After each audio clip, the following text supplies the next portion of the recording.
Imagine a secret nuclear facility buried deep inside a mountain, protected by layers of rock, concrete, and advanced air defenses. Now imagine trying to destroy it from the sky.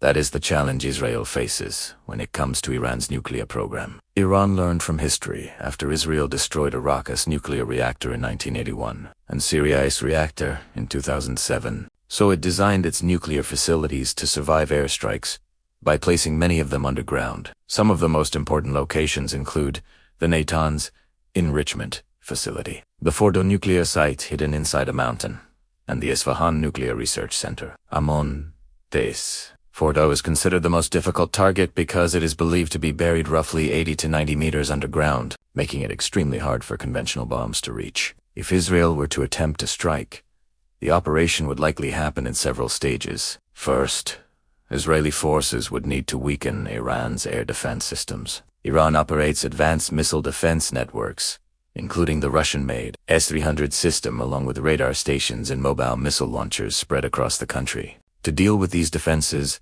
Israel would probably send stealth aircraft such as the F-35 into Iranian airspace first. These stealth jets are designed to avoid radar detection and could target radar stations, missile batteries, and command centers, clearing a path for the main strike force. Israel has also reportedly used drones in covert operations in the past to sabotage military systems before launching airstrikes, which could play an important role in weakening Iran's defenses. Once the air defenses are disrupted, the next phase would likely involve large-scale airstrikes carried out by fighter jets such as the F-35, F-15, and F-16.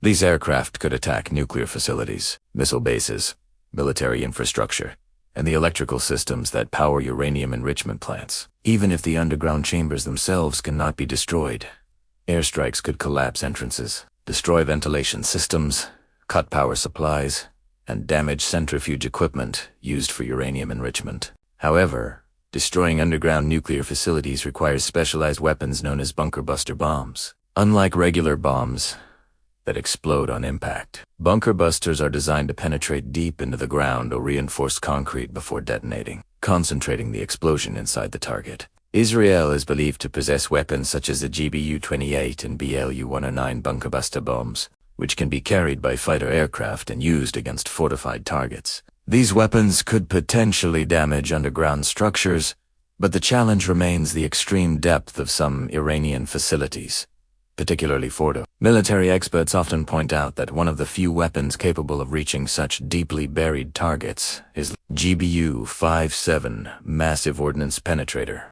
a huge bomb weighing more than 13,000 kilograms that can penetrate dozens of meters underground before exploding. The problem is that Israel does not currently operate the aircraft needed to carry this weapon. The GBU-57 can only be delivered by American B-2 stealth bombers, meaning that completely destroying the Fordo facility might require direct involvement from the United States. Without such a weapon, Israel might only be able to damage the outer infrastructure of these sites and temporarily disrupt Iran's nuclear program rather than eliminate it completely. Beyond airstrikes, there are also other methods Israel could use to target Iran's nuclear capabilities. Over the years, cyber warfare and covert operations have played a significant role in slowing Iran's nuclear development. One famous example was the Stuxnet, a sophisticated computer virus that damaged Iranian centrifuges by causing them to malfunction. There have also been reports over the years of sabotage operations, mysterious explosions at nuclear sites,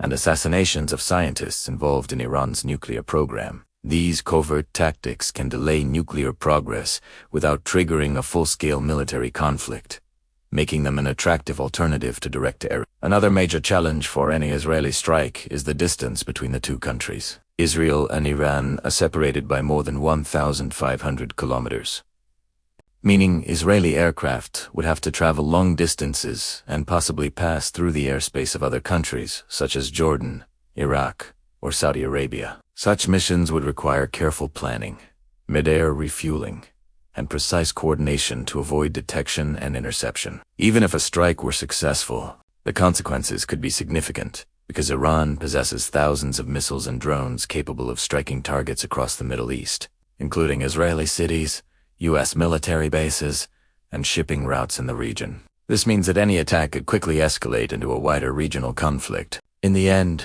the biggest question is whether destroying nuclear facilities would actually stop Iran's nuclear program. Many experts believe that even a successful strike would likely only delay the program rather than eliminate it entirely, because the scientific knowledge and technical expertise behind nuclear technology cannot simply be destroyed by bombs. Iran could rebuild damaged facilities or move parts of its program to new secret locations. Because of this, a strike might set the program back by a few years, but it could also increase tensions and push the conflict to a much larger scale. This is why any potential attack on Iran's nuclear facilities is considered one of the most complex and risky military operations in the world.